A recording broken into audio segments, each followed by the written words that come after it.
겸손으로 허리를 동이라. 하나님의 말씀은 베드로전서 5장 5절입니다. 젊은 자들아, 이와 같이 장로들에게 순종하고 다 서로 겸손으로 허리를 동이라. 하나님은 교만한 자를 대적하시되 겸손한 자들에게는 은혜를 주시느니라. 이 시간에는 겸손으로 허리를 동이라는 제목으로 말씀을 묵상하겠습니다. 사람이 교만해질 때는 모든 일이 순조롭게 진행될 때입니다. 그리고 성공적으로 일을 마무리하면 자신이 성공하기까지 받은 하나님의 은혜에 대해서는 쉽게 잊어버립니다. 그러므로 겸손으로 허리를 동여야 합니다. 겸손하지 않으면 굴욕을 당합니다. 다윗 왕의 후손인 우시야는 16세에 왕위에 등극했습니다. 처음에는 그도 열심히 하나님을 찾았습니다. 역대하 26장 5절에 그가 여호와를 찾을 동안에는 하나님이 형통하게 하셨더라. 우시야 왕이 하나님을 전적으로 의지했을 때 하나님은 그를 놀랍게 축복해 주셨습니다. 블레셋 사람과의 싸움에서 그들의 여러 성읍들을 무찔렀고 아라비아 사람, 마온 사람, 암몬 사람과의 전쟁에서도 승리했습니다. 우시야의 통치 기간 중 나라는 군사적인 면이나 경제적인 면에서 점점 강성해져 갔습니다. 그의 지도력 하에서 온 나라가 놀라운 번영을 이루었던 것입니다. 우시야 왕의 성공은 하나님의 은혜였습니다. 그러나 시간이 지남에 따라 뭔가 변하기 시작했습니다. 겸손이 자기 확신으로 바뀌어 가고 있었던 것입니다. 역대하 26장 16절에 그가 강성하여짐에 그의 마음이 교만하여 악을 행하여 그의 하나님 여호와께 범죄하되 곧 여호와의 성전에 들어가서 향단에 분향하려 한지라. 우시야의 마음의 교만이 고개를 들기 시작한 것입니다. 이때는 그가 연약했던 시절이 아니라 오히려 강성한 시절이었습니다. 자신의 통치를 받고 있는 지역들이 부요와 성공에 둘러싸인 모습을 보면서 그는 더 이상 하나님을 찾지 않게 된 것입니다. 많은 그리스도인이 이와 같은 방식으로 타락합니다. 처음 구원받았을 때만 해도 주님을 아는 일과 따르는 일을 사모합니다. 모든 일에 주님을 신뢰하고 따를 정도로 겸손하고 교회를 향한 마음은 갈급함으로 가득 차 있습니다. 그러나 점점 지식이 쌓이고 경험을 통해 강해지면서 태도는 달라지기 시작합니다. 또 성경을 대하는 태도도 바뀝니다. 처음에는 주님을 알고 주님의 뜻을 알고자 하는 열망으로 성경을 대하지만 이제는 자기가 가진 교리를 지지해주는 근거로서 성경을 이용하는 것입니다. 더 이상 성경이 말하는 바를 믿는 것이 아니라 자신이 믿는 바를 성경에서 얻어내려고 합니다. 성경에 대한 해박한 지식을 가지고 있을지 모르나 더 이상 온유한 마음이나 겸손한 모습은 사라지고 없습니다. 이러한 모습이 바로 겸손하게 하나님을 섬기는 은혜를 상실한 자의 모습입니다. 고린도전서 8장 1절에 지식은 교만하게 하며 사랑은 덕을 세우나니 사랑은 자신의 유익을 구하지 않습니다. 다시 말해 하나님을 사랑하는 사람은 자신의 유익보다 하나님의 뜻을 더 좇습니다. 사랑은 주님을 위해 목숨을 내려놓는 것이며 부르심에 순종하여 섬김의 삶을 살아가는 것입니다. 그러나 교만은 종교라는 가면을 쓰고 스스로의 유익을 구합니다. 다시 말해 교만하면 하나님의 뜻보다도 눈앞에 보이는 자신의 유익을 먼저 취하고 하나님보다 자신을 더 드러내는 데 열을 올리는 것입니다. 하나님은 사랑이 없이 지식만 쌓아갈 때 교만해진다고 말씀하고 계십니다. 서로를 강화시키는 두 가지 힘이 있는데 그것은 교만과 종교의 영입니다. 우시야 왕의 마음에 교만이 들어갔을 때 그의 종교성은 증대되어 성전에 들어가 예배를 드렸습니다. 교만과 종교의 영은 긴밀하게 연관되어 있습니다. 종교의 영은 외관상 종교성을 내보이는 자를 겸손한 자로 여기게 만듭니다. 교만한 사람이 계속해서 종교의 영에 속박되어 있는 이유는 너무 교만하기 때문에 종교의 영에 속박된 사실조차 인정하지 못하는 것입니다. 교회 안에서 교만의 정체가 감쪽같이 위장되고 있는 것도 바로 이런 이유 때문입니다. 종교적이고 은사주의적인 가면, 오순절파 혹은 복음주의라는 가면 뒤에 교만이 숨어 있을 수 있습니다. 당시 대제사장이던 아사랴가 80명의 제사장들과 함께 우시야 왕이 분향하고 있는 성전에 들어가 다음과 같이 말합니다. 역대하 26장 18절에 우시하여 여호와께 분향하는 일은 왕이 할 바가 아니요 오직 분향하기 위하여 구별함을 받은 아론의 자손 제사장들이 할 바니 성소에서 나가소서. 왕이 범죄하였으니 하나님 여호와에게서 영광을 얻지 못하리이다. 아사랴로부터 질책을 받은 우시야 왕의 반응을 살펴보면 다음과 같습니다. 역대하 26장 19절에 우시야가 손으로 향로를 잡고 분향하려 하다가 화를 내니 그가 제사장에게 화를 낼 때에 여호와의 전 안양단 곁 제사장들 앞에서 그의 이마에 나병이 생긴지라. 우시야는 화를 냈습니다. 교만은 언제나 스스로를 합리화하려고 합니다. 자기 방어는 늘 분노를 수반합니다. 교만한 사람은 주변의 모든 일을 비난하고 스스로에 대해서는 변명을 늘어놓는 것입니다. 우시야 왕은 제사장들에게 버럭 화를 냈습니다. 그는 화를 내므로써 자신의 교만을 더욱 부추겼던 것입니다. 그러자 그의 이마에 나병이 발병했습니다. 이마는 모든 이의 눈에 띄는 부위입니다. 이 경우의 나병은 내면의 상태가 외적으로 드러난 것이라고 할 수 있습니다. 죄를 짓고 타락한 수많은 사람들의 경우 근본 뿌리는 죄 자체가 아니라 교만입니다. 가장 치명적인 원수는 교만입니다. 교만은 교묘하고 치명적이며 위장에 능수능란합니다. 교만에 빠진 사람들은 자신의 진정한 모습을 보지 못합니다. 겸손만이 교만의 정체를 드러낼 수 있는 것입니다. 그래서 거역의 뿌리는 바로 교만입니다. 교만에 빠지면 자신의 의지를 내세우고 싶어 합니다. 마음속 교만에서 비롯된 몇 가지 말들을 살펴보면 한결같이 내가 하리라는 표현으로 시작됩니다. 이사야 14장 12절로 15절에 너 아침의 아들 계명성이여 어찌 그리 하늘에서 떨어졌으며 너 열국을 엎은 자여 어찌 그리 땅에 찍혔는고 내가 내 마음에 이르기를 내가 하늘에 올라 하나님의 뭇별 위에 내 자리를 높이리라 내가 북극 지폐의 산 위에 앉으리라 가장 높은 구름에 올라가 지극히 높은 이와 같아지리라 하는도다. 그러나 이제 내가 수울 곧 구덩이 맨 밑에 떨어짐을 당하리로다. 하나님은 교만한 자를 물리치시나 겸손한 자에게는 은혜를 베푸십니다. 자기 자신을 비롯해서 자신이 소유한 유무형의 모든 재능과 재산들의 근본이 하나님의 것임을 잊어버린 사람은 하나님의 은혜를 입을 수 없습니다. 야고보서 4장 6절로 7절에 그러나 더욱 큰 은혜를 주시나니 그러므로 일렀으되 하나님이 교만한 자를 물리치시고 겸손한 자에게 은혜를 주신다 하였느니라. 그런즉 너희는 하나님께 복종할지어다. 마귀를 대적하라 그리하면 너희를 피하리라. 하나님께 순종할 때 마귀를 물리칠 수 있습니다. 겸손과 순종은 하나님의 은혜의 자리로 안내해주며 마귀를 대적하는 강력한 무기입니다. 주님은 우리의 연약함을 극복해 나갈 수 있게 풍성한 은혜를 주십니다. 우리의 연약함이란 우리 자신의 힘으로는 하나님께 순종할 수 없다는 무력감입니다. 우리의 힘으로는 하나님이 우리에게 요구하시는 삶을 살아갈 수 없지만 주님은 연약한 자에게 새 힘을 주시는데 바로 이것이 은혜입니다. 이러한 하나님의 은혜를 받기 위해서는 반드시 겸손해야 합니다. 왜냐하면 하나님은 교만한 자를 물리치시기 때문입니다. 하나님으로부터 부르심에 응답하는 삶을 가로막는 가장 큰 방해물은 교만입니다. 위로부터의 부르심을 쉽게 상실해버리는 이유도 바로 교만 때문입니다. 겸손과 자기 방어에 대해서 살펴보겠습니다. 성도는 자신의 권리나 특권을 쟁취하기 위해서가 아니라 교만이라는 적에게 대항하기 위해서 싸워야 합니다. 다음은 어느 분의 간증입니다. 언젠가 아내와 함께 말다툼을 하고 있을 때의 일이다. 주님이 나에게 말씀하셨다. 내 교만이 드러나고 있구나. 바로 그 순간 내 영안에 다음과 같은 말씀이 떠올랐다.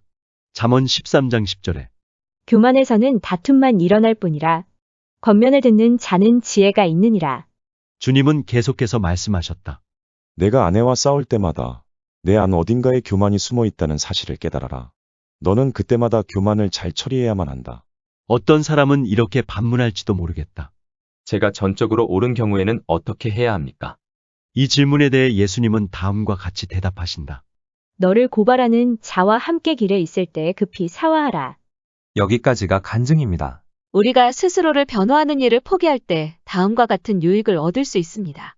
첫째, 자신의 교만을 내려놓음으로써 이전에는 보지 못했던 자신의 성격적 결함을 명확히 보게 됩니다.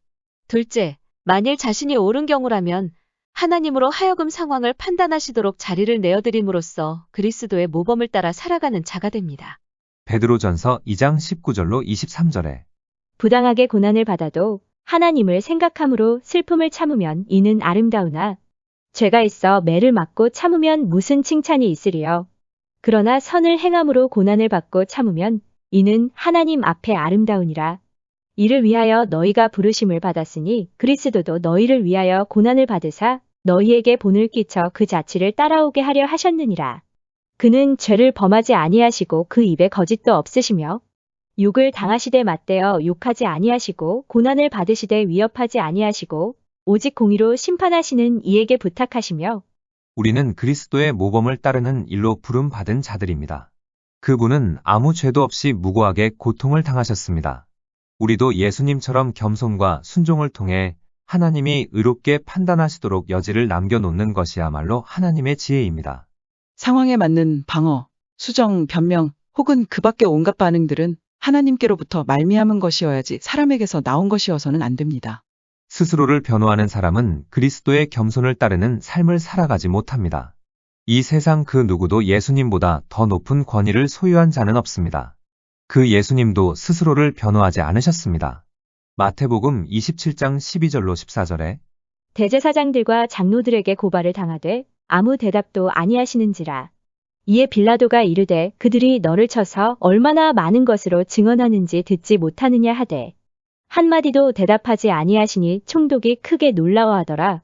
예수님은 완벽하게 거짓 기소를 당하셨습니다. 예수님을 고소하는 자들의 고소 내용에는 전혀 진실이 개입되어 있지 않았습니다. 그런데도 예수님은 고발자의 말을 수정하려고 하시거나 자신을 변명하려는 시도를 전혀 하지 않으셨습니다. 오히려 예수님의 침착한 태도를 지켜보는 총독이 놀라워할 정도였습니다.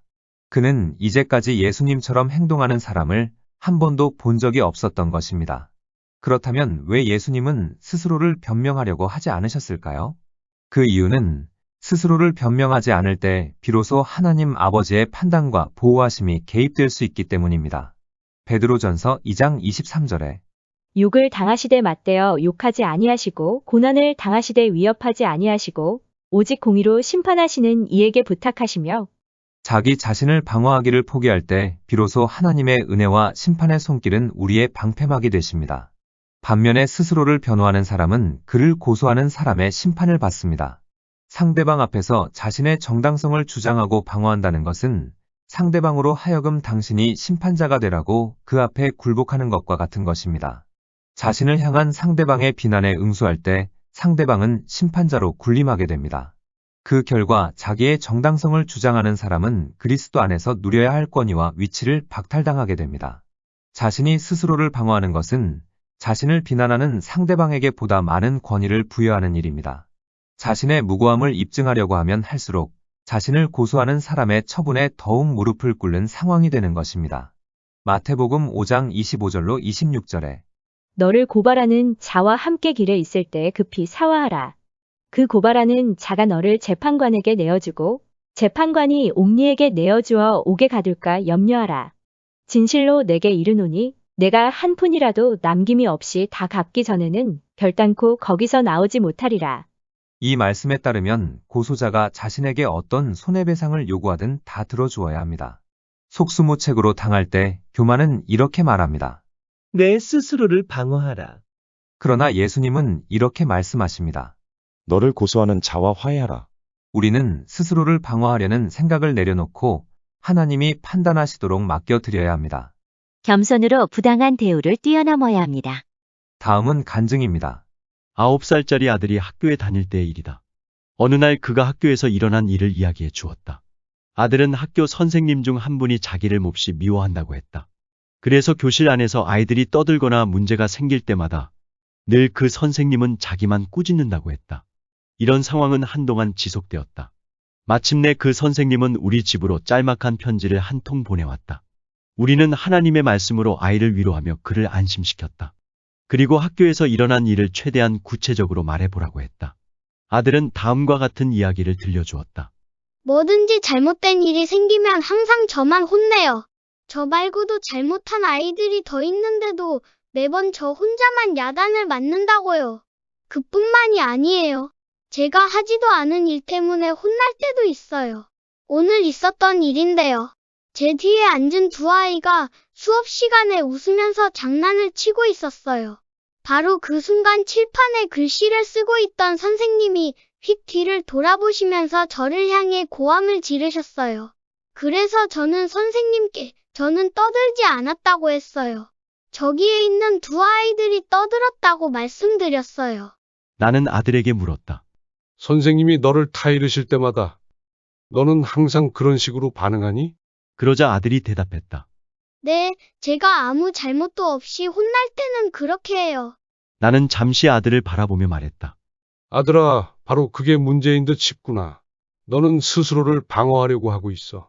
내가 내 자신을 방어하면 하나님은 너를 방어해 주지 않으신단다. 아들아, 너에게는 선택권이 있단다. 너는 자신을 변호함으로써 계속해서 그 선생님의 심판을 받으며 지낼 수도 있다. 그러나 너는 하나님의 방식으로 선생님의 비난에 대응하지 못하였음을 인정할 수도 있단다. 그러면 너는 그 선생님께 가서 사과의 말씀을 드릴 수 있게 된단다. 그분을 존경하지 않고 계속해서 권위에 도전한 것에 대해서 말이야. 그러자 아들이 물었다. 아빠, 그럼 내가 하지 않은 일에 대해 꾸중을 들을 때는 어떻게 해야 해요? 하나님이 너를 방어해 주시도록 해야 한단다. 지금까지 내가 스스로를 방어하려고 할 때 효과가 있었니? 아니요, 이제부터는 하나님이 저를 방어해 주셨으면 좋겠어요. 다음 날 아들은 학교에 가서 그 선생님을 찾아뵙고 용서를 구했다. 선생님이 그를 질책하실 때마다 선생님께 공손하지 못한 태도를 취했던 점을 용서해 달라고 말씀드렸다. 선생님은 그를 용서해 주셨다. 그리고 바로 다음 주가 끝날 무렵에 아들은 반에서 그 주간의 가장 모범적인 학생으로 뽑히는 영예를 얻었다. 더 이상 아들은 어떤 문제도 일으키지 않았다. 그 해가 마무리될 즈음 아들은 그 선생님의 사랑을 듬뿍 받는 아이가 되었다. 9살짜리 아이라도 위기를 맞이하여 겸손한 자세로 하나님께 순종할 수 있었다. 여기까지가 간증입니다. 마태복음 18장 4절에 그러므로 누구든지 이 어린 아이와 같이 자기를 낮추는 사람이 천국에서 큰 잔이라. 우리가 주님의 말씀에 순종하여 자신을 겸손히 낮출 때 주님의 사랑과 은혜와 의로운 심판이 우리 위에 머무릅니다. 모든 것을 신속하고 편리하며 쉽게 처리하려는 현대 사회에서 이와 같은 하나님의 방식을 체득한다는 것은 참으로 어려운 일이 아닐 수 없습니다. 이런 사회 속에서 인내에 필요한 끈기를 훈련하는 일은 쉬운 일이 아닙니다. 그러나 하나님의 구원의 손길은 언제나 우리가 전혀 상상하지 못한 때에 전혀 예기치 못한 방식으로 찾아옵니다. 겸손이야말로 진정한 의미의 성공을 위한 지름길입니다. 왜냐하면 하나님은 교만한 자를 대적하시되 겸손한 자들에게는 은혜를 주시기 때문입니다. 부당한 상황 가운데에서도 겸손히 순종하면 상상하지 못한 때에 예기치 못한 방식으로 놀라운 구원을 베풀어 주시는 주님의 손길을 경험할 수 있습니다. 기도하시겠습니다. 하나님, 우리 안에 다양한 모습으로 교묘하게 숨어있는 교만의 실체를 보게 하시고 겸손하게 하옵소서. 예수님의 이름으로 기도드립니다. 아멘.